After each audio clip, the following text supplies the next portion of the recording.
Hello again, here we are with another video about Kirby sculptures and abilities by me, ClayPita. You probably noticed that already. Never mind. Here we are with abilities this time abilities that are exclusive to boss enemies. For instance, this one. This enemy is called Bonkers. Yes. It's a giant ape with a hammer and pants for aesthetical reasons, I suppose. So yeah, giant monkeys wielding an equally giant hammer, and they give the hammer ability, which can be recognized by the bandana that Kirby gets, and of course where is it? Ah, there. The hammer, which is an extremely useful ability because it's very strong and has a variety of moves, and it can in some games there are steel blocks that can only be destroyed by certain abilities or certain, I don't know, what are those called? Are those things you can plunge into the ground? Are they called pegs? I don't know. You know, things you can ram into the ground, and that opens new pathways, and yeah, you need the hammer ability or stone ability or something other that can smash into the ground. Yeah, about the Bonkers sculpture, it's not, the coloration is not, and the design is not the one that it currently has in the newer games, because it's quite an old sculpture actually, and the design is taken from the Kirby Superstar Ultra game, or in fact the predecessors like Amazing Mirror and Nightmare and Dreamland and such. So the design and the coloring isn't quite correct or quite updated, because back then I kinda sucked at mixing colors. So yeah. Next up is another ability from boss enemy, which is this one. An enemy I think is kinda cool. It's a giant bug with giant pincers, and it's called Bugsy. It's yeah, brilliant choice of a name.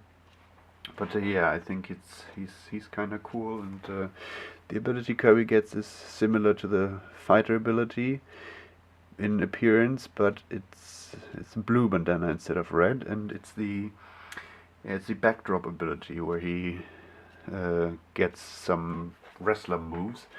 The difficulty about that ability is, or the bad part about that ability is, that he actually needs to be able to grab his enemy, and so he can perform his moves, and that makes him kind of useless. Makes it kind of useless against boss enemies, because they can't be grabbed until they're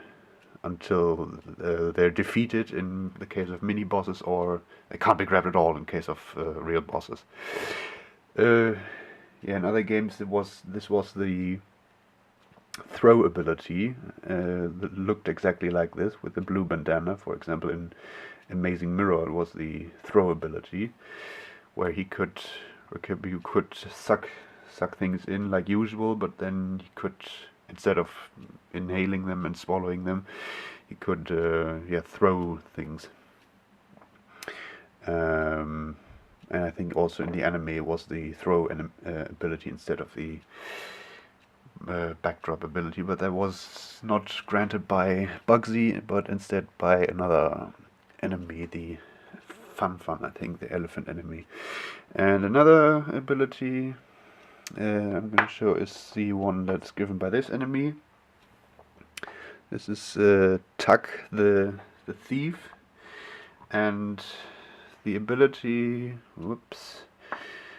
is maybe one of the most useless abilities ever, because what it does, wait, there, that's what it looks like. The design is kind of cool, but the effect is completely obsolete because yeah, this ability lets you copy enemies, copy enemies, the ability of enemies, which Kirby can also do when he doesn't have an ability. So yeah, go figure. Yeah, well, the only advantage that this has is that you don't have to kill the enemy or inhale it um, to to copy the ability, which is useful against enemies like Bonkers and Bugsy over here. But yeah, that's rarely necessary. So yeah, why why? The helper is kind of cool though, or the enemy that gives this ability. Tuck looks like a Japanese thief cat thing. Maybe this is designed after a cat burglar. Can anybody explain to me what a cat burglar is? I mean, I've I've had a cat and it never committed breaking and entry or theft or anything like that. As far as I know, I mean, who knows what that was that creature was up to. So yeah, never, whatever. This is it for this time, and yes, I hope it was interesting, and I hope you enjoyed it, and will subscribe and fave and what have you. Goodbye.